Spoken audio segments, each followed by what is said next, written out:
Vote प्रतिशत की धांधली का मामला, सुप्रीम कोर्ट में चुनाव आयोग का सरेंडर, याचिकाकर्ताओं की हर बात मानी जाएगी, 24 घंटे के अंदर हर डेटा अपलोड होगा।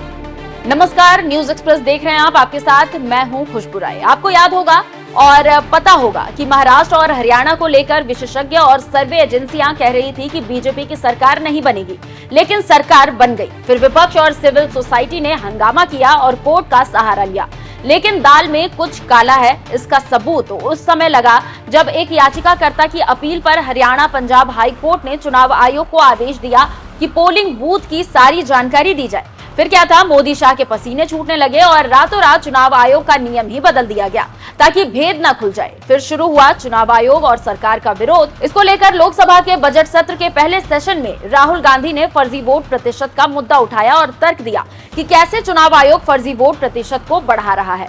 फिर क्या था, जनता में मोदी और चुनाव आयोग को लेकर विश्वास कम होने लगा। इसके साथ ही साथ कई लोगों ने सुप्रीम कोर्ट का रुख भी किया। फिर जिरह और बहस के दौरान चुनाव आयोग बेनकाब हो गया और आखिरकार चुनाव आयोग ने सुप्रीम कोर्ट में सरेंडर कर दिया है। जो कहा उससे विपक्ष की बड़ी जीत मानी जा रही है। खबरों की माने तो सुप्रीम कोर्ट में फर्जी वोटिंग को लेकर सुनवाई हुई, जिस पर चुनाव आयोग ने सुप्रीम कोर्ट में कहा कि वो अपनी वेबसाइट पर बूथवार मत प्रतिशत आंकड़ा अपलोड करने की मांग पर विचार विमर्श के लिए तैयार है।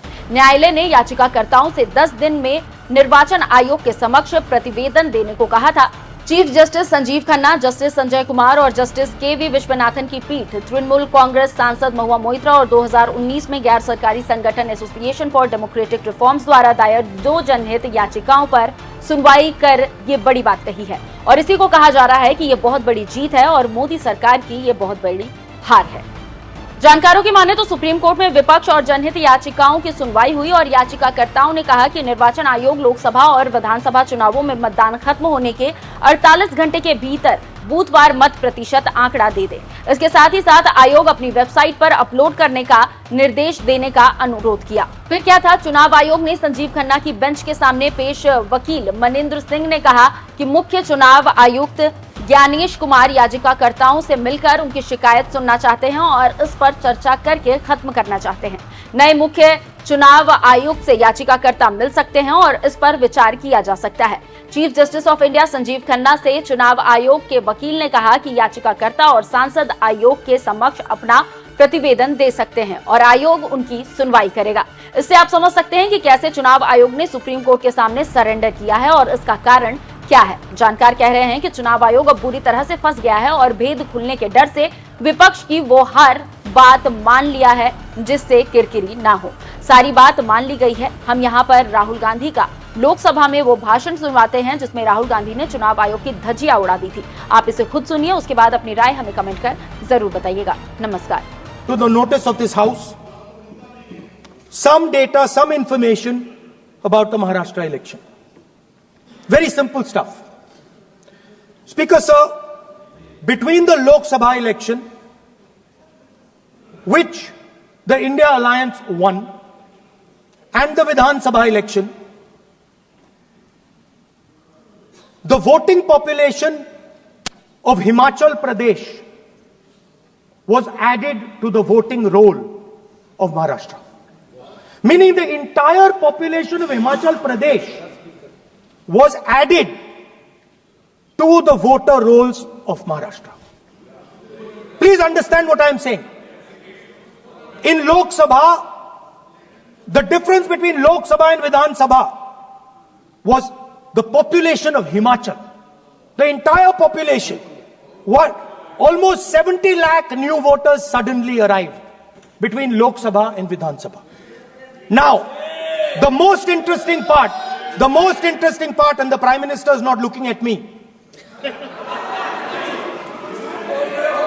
The most interesting part, मजबूरी है। आप the most interesting part, सब सुनेंगे। देख नहीं रहे तर्क पे बात करो। मुंह नीचे कर लिया suddenly. The most interesting part is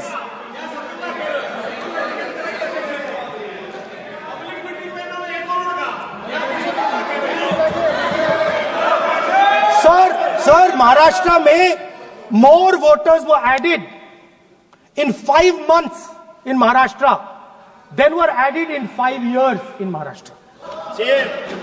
जितने 5 साल में ऐड हुए उससे ज्यादा 5 महीने में ऐड हुए, आखिरी 5 महीने में लोकसभा चुनाव के बाद। सर, एक बिल्डिंग है सर शिरडी में, एक बिल्डिंग में 7,000 नए वोटर एक बिल्डिंग में ऐड हुए सर। एक बिल्डिंग में 7,000 नए वोटर ऐड हुए सर। सर, मैं कोई आरोप नहीं लगा रहा हूं, मैं कोई आरोप नहीं लगा रहा हूं, मैं सिर्फ यह कह रहा हूं सर कि इसमें कुछ ना कुछ प्रॉब्लमैटिक है कि हिमाचल प्रदेश जितने बड़े वोटर्स लोकसभा के बाद जादू से आ जाते हैं। अब हम क्या कह रहे हैं, हमने इलेक्शन कमीशन से रिपीटेडली कहा है कि हम आरोप नहीं लगा रहे हैं, आप एक काम कीजिए, हमें लोकसभा की वोटर लिस्ट दे दीजिए, नेम, एड्रेस और इलेक्ट्रॉनिकली दीजिए, और विधानसभा नहीं है, नहीं सर, नहीं नहीं नहीं नहीं नहीं नहीं, स्पीकर सर, स्पीकर सर, वो सब वेबसाइट पे रहती है, सब जानते हैं, कभी भी कोई निकाल सकता है। स्पीकर सर, मैं समझा देता हूं sir, speaker sir, speaker sir, वो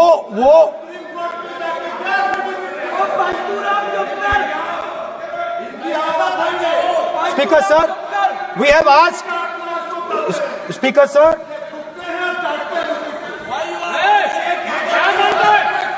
speaker sir, we are asking this question, we are asking this, Speaker sir, population of Himachal Pradesh, आपने बीजेपी को गाड़ी देके बीजेपी का please, population of Himachal Pradesh has voted, extra has voted in Maharashtra. We are saying to the election commission, please give us the names and addresses and polling booths of all the workers in the Lok Sabha and all the workers in the Vidhan Sabha, so we can calculate who these new workers are, who these new voters are. Interestingly, the new voters are mostly in the constituencies that the BJP has swept. Please understand, the new voters have been added mostly in the constituencies where BJP has swept. I am still not making an allegation. I am saying on the floor of the House that the Election Commission has to give the data of the Maharashtra elections to the Congress Party, to the Shiv Sena and to the NCP, so that we can see exactly where these voters have been added, who has been subtracted, who has been added, where they have been added. This is not a irresponsible request. This is a very simple request for them to fulfill.